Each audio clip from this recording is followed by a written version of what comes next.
नमस्कार दोस्तों, स्वागत है आपका हमारे चैनल द मोटिवेशन एएस पर। आज हम आप सभी के लिए लेकर आए हैं गौतम बुद्ध की शिक्षाप्रद कहानी।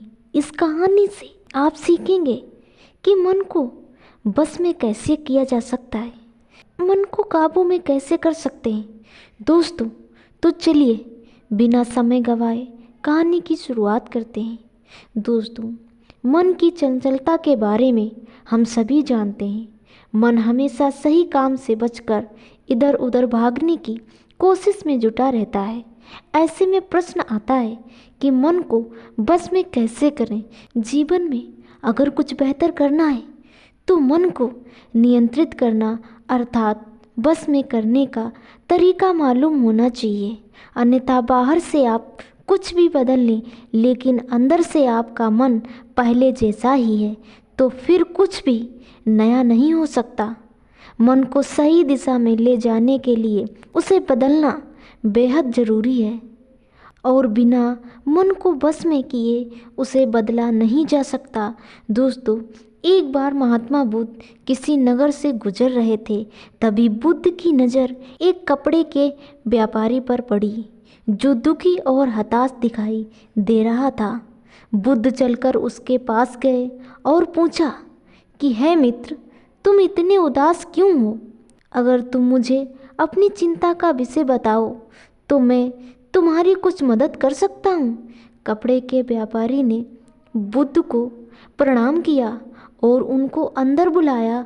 उस व्यापारी ने कहा कि जब से मेरी पत्नी की मृत्यु हुई है तब से मेरे घर पर मेरे छोटे बेटे की देखभाल वाला कोई नहीं है, इसलिए मैं हमेशा इसको अपनी दुकान पर लेकर आता हूँ।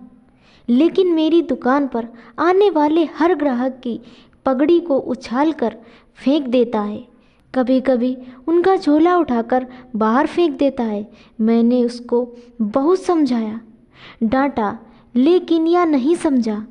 इसकी इस हरकतों की वजह से मेरे सारे ग्राहक खुद को अपमानित मानकर वापस चले जाते हैं। बुद्ध बोले, मैं तुम्हारी सहायता कर सकता हूँ, पर तुम मुझे वचन दो कि मैं जो भी करूँगा तुम उसमें दखलंदाजी नहीं करोगे और ना ही कोई प्रश्न करोगे।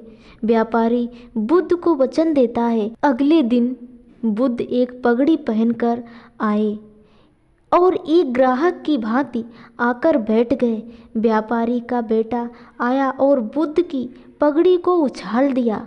महात्मा बुद्ध मुस्कुराए और कहा, बहुत अच्छा, जाओ उस पगड़ी को वापस लेकर आओ। वह बच्चा दौड़कर गया और पगड़ी लाकर बुद्ध को दे दी। अगले दिन बुद्ध एक कुल्हाड़ी और एक लकड़ी लेकर आए। उस लड़के ने फिर से उस पगड़ी को उछाल दिया। बुद्ध ने उस लड़के को कुल्हाड़ी और लकड़ी दे दी और कहा, जाओ इस लकड़ी को काटो।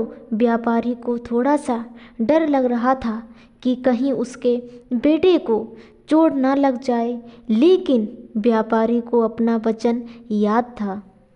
7 दिन तक महात्मा बुद्ध कोई ना कोई नया काम लेकर आते और उस लड़के से करवाते। शीघ्र ही वह लड़का भूल गया कि उसको किसी की पगड़ी उछालनी है। व्यापारी बहुत खुश हुआ और बुद्ध को धन्यवाद दिया।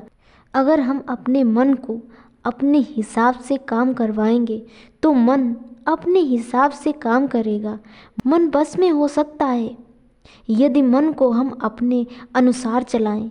मन 2 तरीके से, पहला तो मन अपने हिसाब से काम कर सकता है, दूसरा या तो मन को हम अपने हिसाब से काम करवा सकते हैं। बुद्ध से मिलने से पहले उस लड़के का मन और दिमाग अपने हिसाब से अनियंत्रित रूप से काम कर रहा था, लेकिन बुद्ध ने उस लड़के को अपने अनुसार काम करवाए, जिससे उसकी आदत ही बदल गई।